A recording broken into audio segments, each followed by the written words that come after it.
Today is something exciting, Dan. I like to talk about this because I get so excited when I see people who have disabilities and are on TV. You are my brother.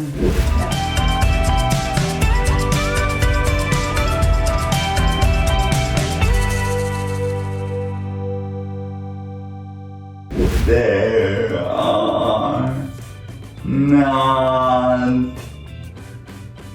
that many disabled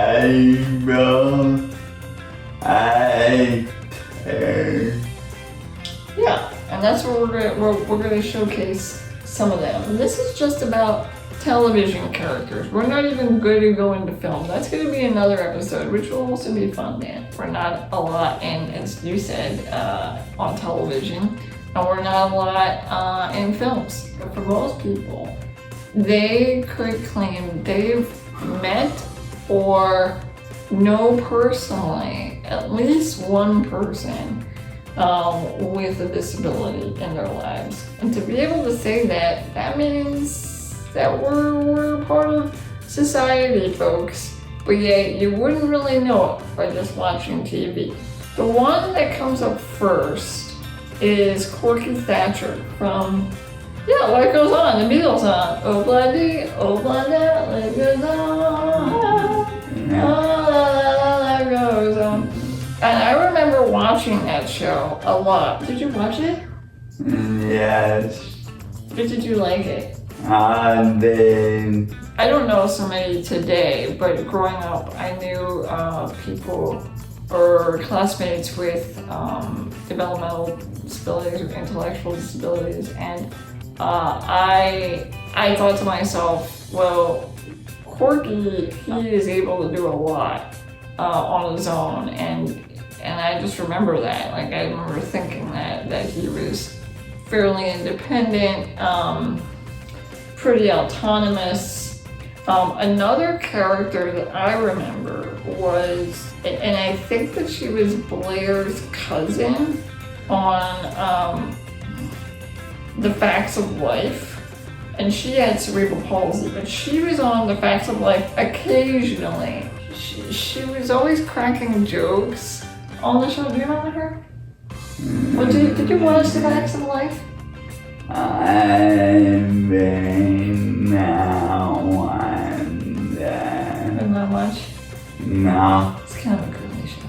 Some of the jokes that she would say, and they were often self-deprecating. Well, for instance, one of the t-shirts that she's wearing on the show is, "Don't have cerebral palsy, I'm drunk."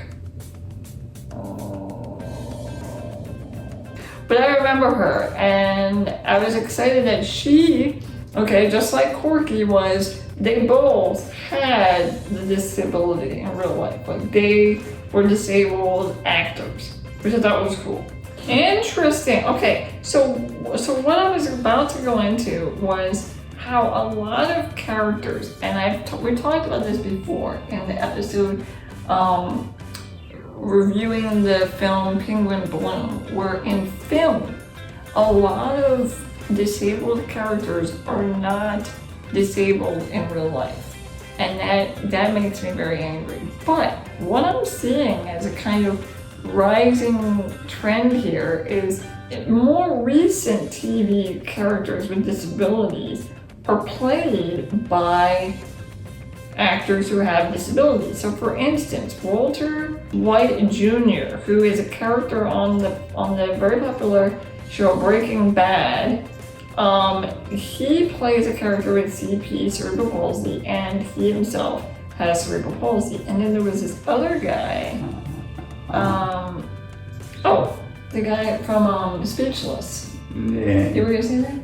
Yeah. Yeah. And Dan and I, we used to watch this. We did love it. Yeah, I mean, I was super excited about Speechless because I found out that this kid really did have cerebral palsy. But what I didn't understand, and I think it has to do with the creator who chose to have the character literally speechless, like use a communicator and actually not speak whatsoever, like not even try to vocalize, which I was like, what? I found good abounding.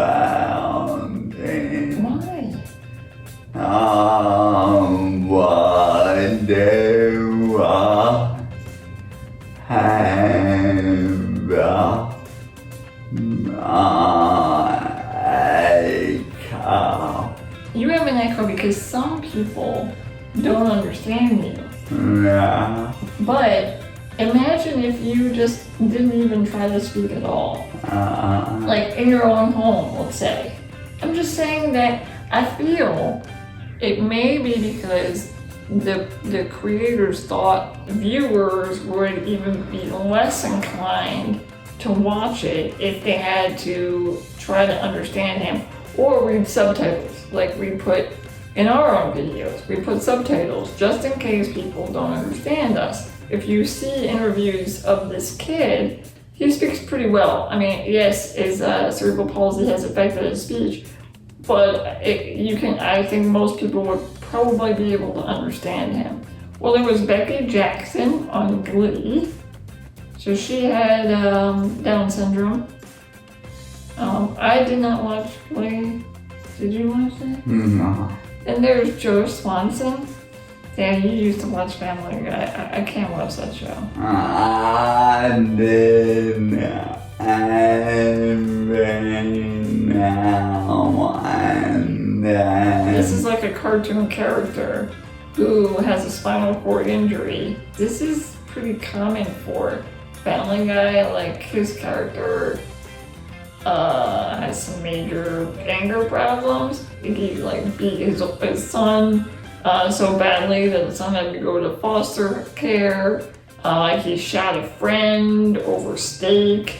I mean, things kind of get weird, but and then again, it's Family Guy. But the point is that they've thought about including a cartoon character who used a wheelchair. So, kudos. Okay. So Butchie on The Wire, and he has a condition, macular degeneration, so he's blind. But so is his character. I don't know anything about this show. I suck at like the popular. I didn't watch Glee. I didn't watch The Wire. I didn't watch Breaking Bad. Remember Timmy? Nah. Hello, South Park. I mean, I used to watch South Park when it was like all the rage in the late 90s, and Timmy's character really pissed me off. So Timmy has a limited vocabulary consisting only of his own name and a small handful of other words and phrases. He is rarely seen doing this, however. Yeah, most of the time I remember, this is my best impression,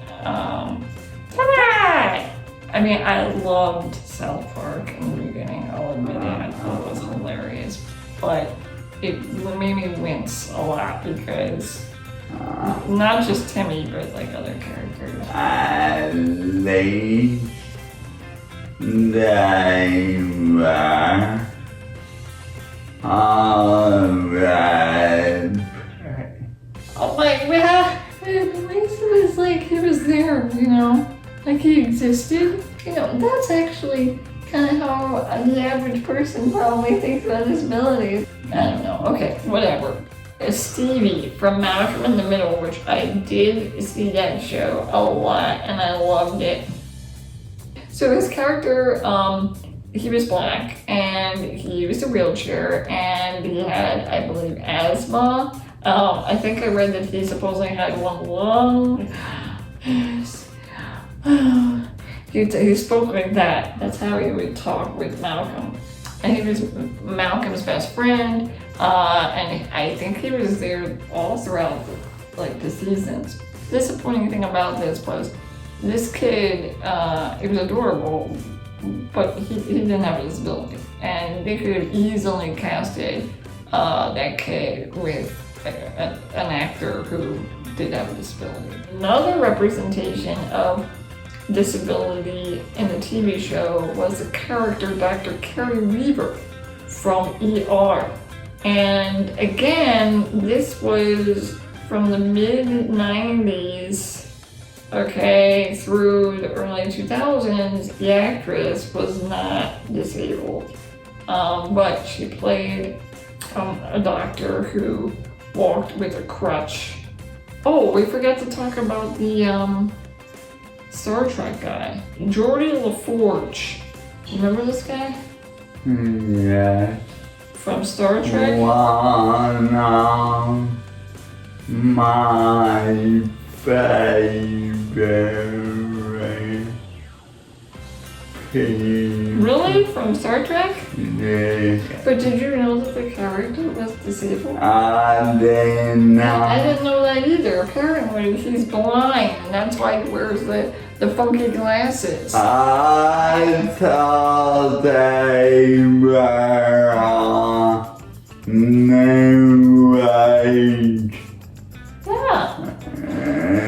and to keep up with the time.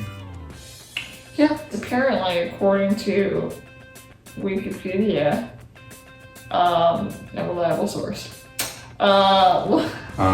LaForge has been blind since his birth and uses technological devices that allow him to see. A visor in the series and the first film replaced by ocular prosthetic implants in the last 3 films. I didn't know that. Yeah, it was. Yeah, it was very kind of like integrated. I didn't get the sense that he was set apart as different from the other characters, did you? No. So apparently there was a character named Jim Brooks on the show. Oh my god, it's from Canada. No wonder. Because it had Drake. So Drake is also a musician. And he's Canadian. Don't come at us, Canada. So apparently he played this character who uses a wheelchair in this like high school series. Interesting. Again, like, why do they have to cast Drake? You know, like why? Because He's hot. he's a hard You think so too, Nick? He's so genuine. Oh my. You could be the next heartthrob. I know. Maybe that was the point of this. But no, I think the point of this was to illustrate how it's taken. I mean, we haven't even included a lot of other characters, but I mean, and there could be more representation, definitely in TV. And we hope that that it starts to widen and grow more and more. Yeah. All right, until next time. Ciao. Keep it Ginchiest.